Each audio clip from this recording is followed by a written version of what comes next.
Hi everyone, this is my Module 2 erosion bottles. So we started with the ask part where we had different types of land cover and soil affecting how much runoff is created and the levels of water infiltration. So the question that I just identified was which type of land cover and soil combination would prevent the most erosion.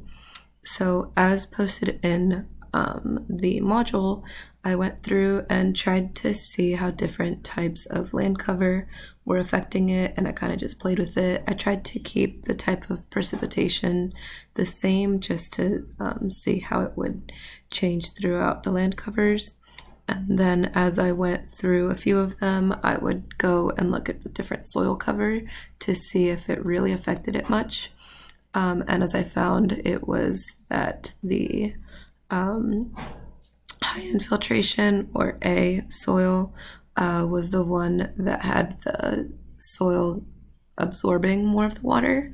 I looked at the highly developed area, which is like the factories and stuff, and that one showed to have very little runoff, if you will.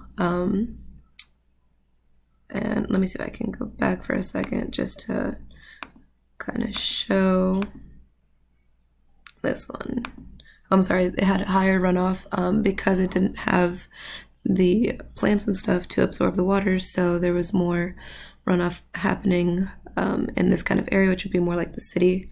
So a lot of developed areas experience flooding because of this, because there's no vegetation, no plant life to absorb the water. So as I started to imagine how to simulate this, I did look at different versions, and I kind of went with one that was similar to what was shown to us by using the plastic bottles and soil to simulate the erosion. So the plan, just as we saw, was adding just regular soil to the last bottle, then adding kind of dry leaves and branches to the middle one, and any kind of plant with roots to the first one to see how the roots could absorb. Then finally, in creating, you can see I added some water to the one that was just soil. You can see the soil chunks kind of falling through as I try to add more water to it.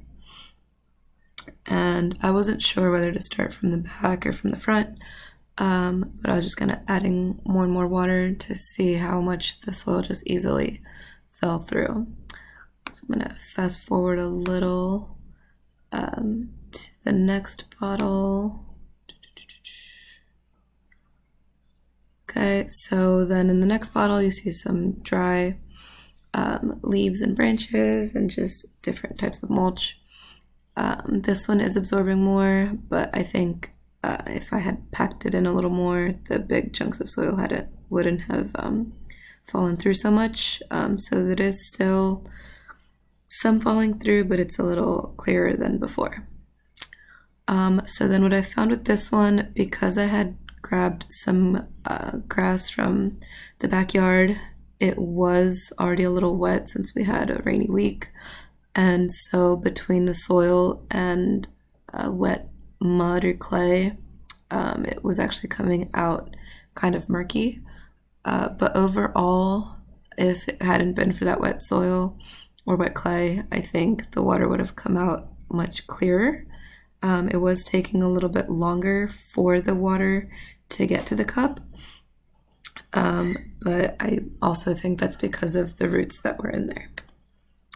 So improve, I would definitely have dry soil for my first bottle. The difference between that one and the other two, you can see that the other two had very clear water, which kind of seems like what the opposite of what the investigation would have shown. But that's because, again, the bottle with the grass had wet clay type of soil, whereas the other ones were just regular potting soil. So if I had to just use one type of soil, it would have probably worked better. And again, probably packing in the soil or filling the bottles with a little more dirt would have helped to do the simulation if I were to do it again. So this, I chose the NGSS because that's what I'm kind of familiar with. But the fourth grade NGSS standards show that you can make observations and measurements to provide evidence of the effects of weathering, or in our case, the erosion. We used water and vegetation to simulate ours. We also noticed that the science and engineering practices show how planning and carrying out investigations is exactly what we're doing. In the disciplinary core ideas of NGSS, we show how rainfall helps to shape the land and affects the different types of living things found in the region, such as the grass.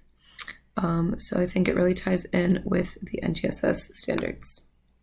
And lastly, with connections among STEM practices and the Vasquez chapter, you can see how in science you, again, plan out and carry out the investigations and construct explanations. In engineering, you're analyzing and interpreting data just as you are in science. Designing solutions to how erosion could be maybe not stopped but lessened in the real world. With the technology piece, using that simulation activity with the different types of cover, learning just how to use that technology and practice it, making informed decisions after having used the simulation activity, trying to figure out how to best create my bottles. And then lastly, just trying to look for and make use of different structures and modeling in the math part. Thank you for listening.